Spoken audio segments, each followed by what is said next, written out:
Student, welcome to Divakar Education Hub. I am Neha Miglani. Today I am just going to represent my topic on types of research method with example part 2. This is my second video on this topic. In my previous video I have discussed that what are the different classifications in which the different types of the research are being classified under it. हमने उसमें ये चीज़ discuss की थी कि जितने भी हमने types already previous videos में डिस्कस की है, लाइक वो एथनोग्राफिक रिसर्च है या फिर वो डिस्क्रिप्टिव रिसर्च है या फिर वो बेसिक रिसर्च है या सर्वे टेस्ट है या एनी अदर रिसर्च जो भी हमने डिस्कस की हुई है, तो उनको ब्रॉडली 2 पार्ट्स में या 2 एक पैरामीटर्स होते हैं, उनमें वो क्लासीफाई किया जाता है। तो वो कैसे क्लासीफाई किया जाता है वो हमने अपने प्रीवियस वीडियो में डिस्कस किया है। आज की इस वीडियो में हम ये चीज़ डिस्कस करेंगे कि हम डिफरेंट एक पर्टिकुलर टाइप्स को लेके उनके ऊपर क्या क्या और एग्जांपल्स हैं, उनके थ्रू हम इनको डिस्कस करेंगे ताकि हमें एक एग्जैक्ट क्लियरली मीनिंग पता चल जाए कि भाई ये टाइप्स किस पर्पस के लिए यूज़ की जाती है। So let's start our video. Before starting my video, I just want to say that just download Divakar Education Hub app from Google Play Store. In this app, you will get numerous notes from different subjects related to UGC NET preparations, and also you can easily get the test series from this app। और अगर कोई भी live videos चल रही है या live videos आ रही है, आपको उसकी पर्टिकुलर अनाउंसमेंट आपको यहाँ से मिल सकती है। और आप लोग टेस्ट्स और any other things which are related to your test preparations you can easily get from this. So just download this app. So in my previous video I have discussed the different broad categories in which all the research types are being classified, like qualitative terms, like we have quantitative terms. The qualitative terms are that terms in which वो ऐसी research हम इसमें consider करेंगे जो qualitative nature की होती है। Qualitative nature का मतलब क्या होता है? जो ह्यूमन बिहेवियर से रिलेटेड होता है। सो इसमें बहुत सारी रिसर्च हमारे पास आ जाती है, लाइक 1-to-1 इंटरव्यू आ जाता है, टेक्स्ट एनालिसिस आ जाते हैं, केस स्टडीज़ आ जाती है, इथनोग्राफिक स्टडी आ जाती है या फोकस ग्रुप आ जाता है। ठीक है, अब इसके अलावा हमारे पास जो है क्वांटिटेटिव मेथड्स आ जाते हैं। क्वांटिटेटिव मेथड्स वो मेथड्स होते हैं जिनमें ऐसी रिसर्च इंक्लूड की जाती है जिनका रिजल्ट नंबर फॉर्म्स में हो, या फिर आप कोई नई थ्योरी, नए फॉर्मूला, नया कुछ सिस्टमेटिक वे से आप निकाल के लेके आते हो, तो वो हमारी क्वांटिटेटिव रिसर्च कहलाती है। तो इसमें हमारी बहुत सारी रिसर्च स्टडीज़ इंक्लूडेड होती हैं, लाइक हमारी सर्वे रिसर्च है, डिस्क्रिप्टिव रिसर्च है, कोरिलेशन रिसर्च है, और somewhat we will consider the applied research and we also consider the basic research in this. एक और चीज़ हमने इसमें डिस्कस की थी, आपकी रिसर्च तभी ही वैल्यूएबल होगी अगर आपकी रिसर्च वैलिड है या एक्यूरेट है, रिलायबल है, टाइमली है, आपने टाइमली अपने काम को कंप्लीट किया है, या फिर कंप्लीट वर्क हो, तभी आपकी वो रिसर्च जो है वो एक अच्छी रिसर्च कहलाएगी।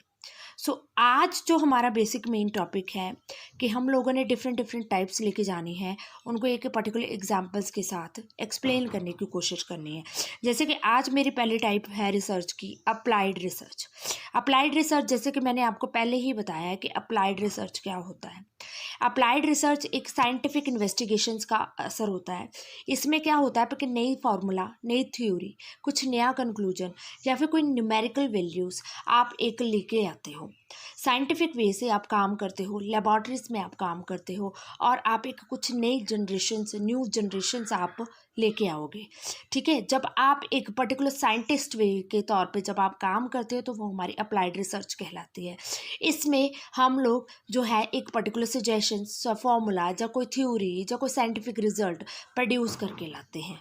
ठीक है, सो इसमें बहुत सारी हमारे पास एग्जाम्पल्स आ जाती है, जैसे कि अब हम कंसीडर करेंगे।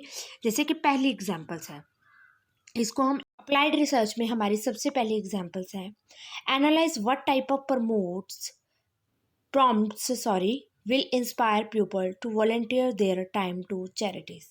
हमने इस चीज़ को एनालाइज करना है कि ऐसे ऐसे कौन से प्रॉम्प्ट मेथड है, प्रॉम्प्ट मतलब कि इंस्पायरिंग मेथड्स है जो कि लोगों को इंस्पायर कर सके ताकि वो अपने टाइम को यूटिलाइज कर सके। सेकेंड हमारे पास इसमें एग्जाम्पल आ जाती है investigating if a background music in a work environment can contribute to greater productivity. इस चीज़ की हमने इन्वेस्टिगेशंस करनी है तो वो तो ऑब्वियसली साइंटिफिक वे होगा। सो इस चीज़ की हमने इन्वेस्टिगेशंस करनी है कि जो भी बैकग्राउंड म्यूज़िक अगर हम अपने वर्क एनवायरनमेंट में बैकग्राउंड म्यूज़िक को लेके चले तो वो बैकग्राउंड म्यूज़िक के अफेक्ट की वजह से हमारी प्रोडक्टिविटी इंक्रीज हो रही है।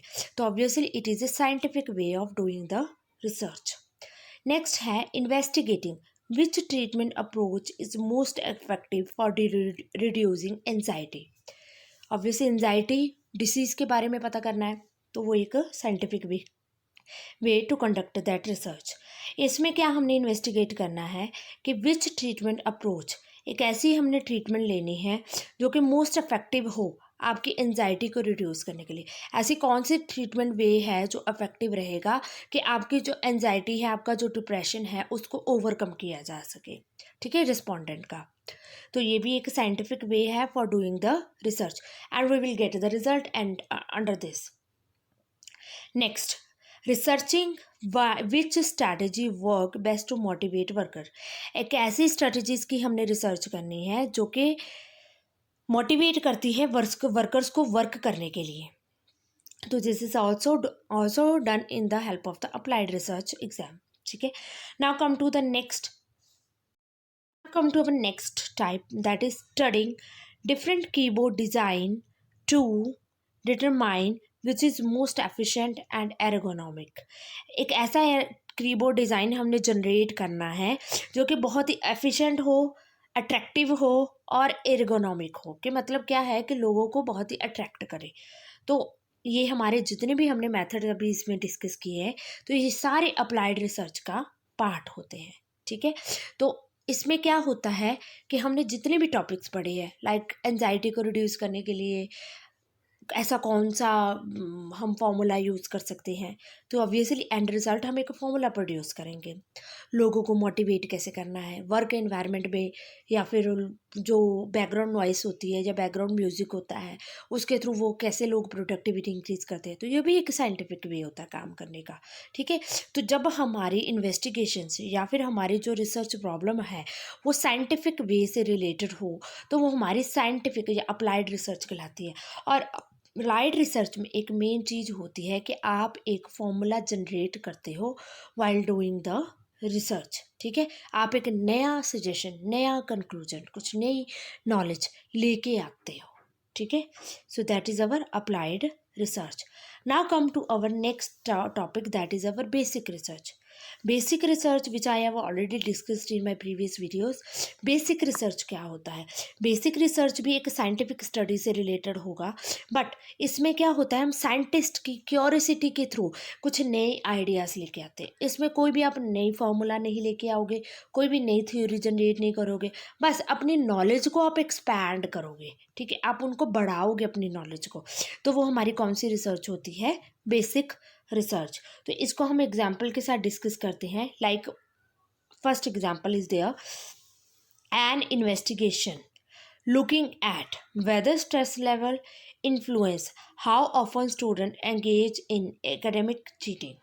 हमने ये चीज़ सर्च करनी है, इन्वेस्टिगेट करनी है कि जो स्ट्रेस लेवल होता है वो लोगों को, स्टूडेंट्स को कैसे इन्फ्लुएंस करता है कि वो एकेडमिक लेवल पे चीटिंग कर सके। ऑब्वियसली जितना स्ट्रेस हमारे ऊपर बढ़ेगा हम उतना ही चीटिंग की तरफ मूव करेंगे। तो इस चीज़ को हमने नॉलेज को एक्सपैंड करना है कि स्ट्रेस लेवल जो अगर बढ़ जाने की वजह से जो स्टूडेंट्स हैं वो चीटिंग करने पे उतर आते हैं।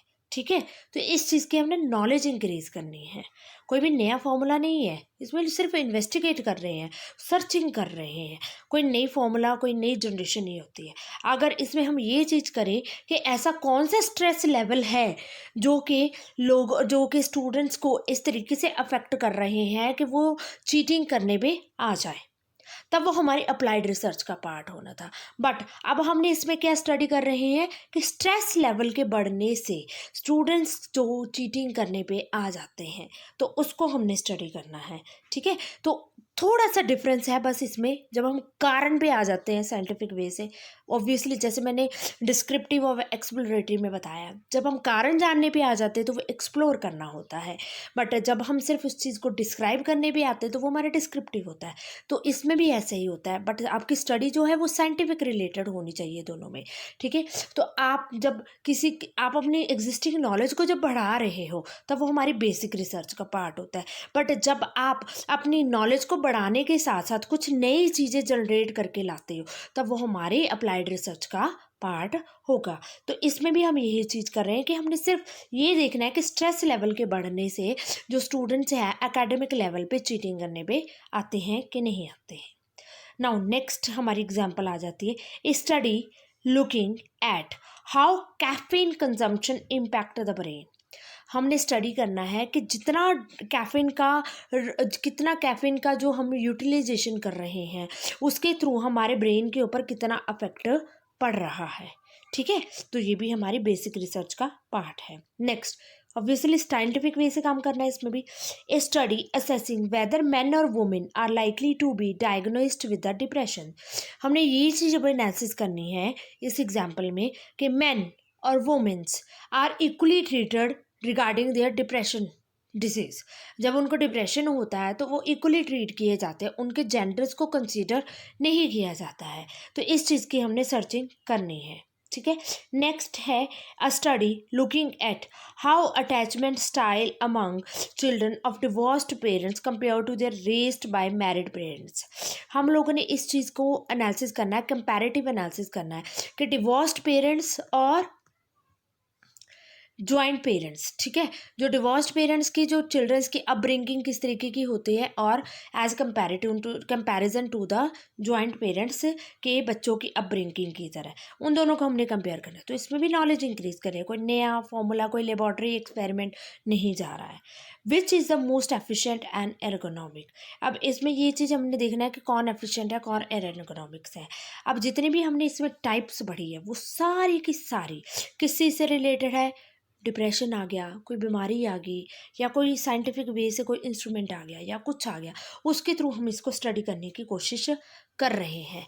तो हमारी बेसिक रिसर्च में हम यही चीज़ कंसिडर करके चलते हैं कि आप लोगों ने वो स्टडी करनी है जिसके थ्रू आप नॉलेज को एक्सपैंड कर रहे हो। ठीक है, आप अपनी नॉलेज को बढ़ा रहे हो, और ना कि आप इस चीज़ को देख रहे हो कि आपने कुछ नई थ्योरी या नई फॉर्मूला जनरेट करना है। जैसे कि हमने इसमें पढ़ा है, हमारी जो नेक्स्ट प्रीवियस स्टडी थी। ठीक है, प्रीवियस स्टडी में हमने ये चीज़ देखी थी कि अप्लाइड रिसर्च में हमने ये एग्जांपल्स देखे थे कि इसमें कुछ ना कुछ हम लेके आ रहे हैं, कुछ ना कुछ नई चीज़ों को जनरेट करके ला रहे हैं, तो वो हमारी अप्लाइड रिसर्च की एग्जांपल्स आती है। सो माइनर सा डिफरेंस है इन दोनों में।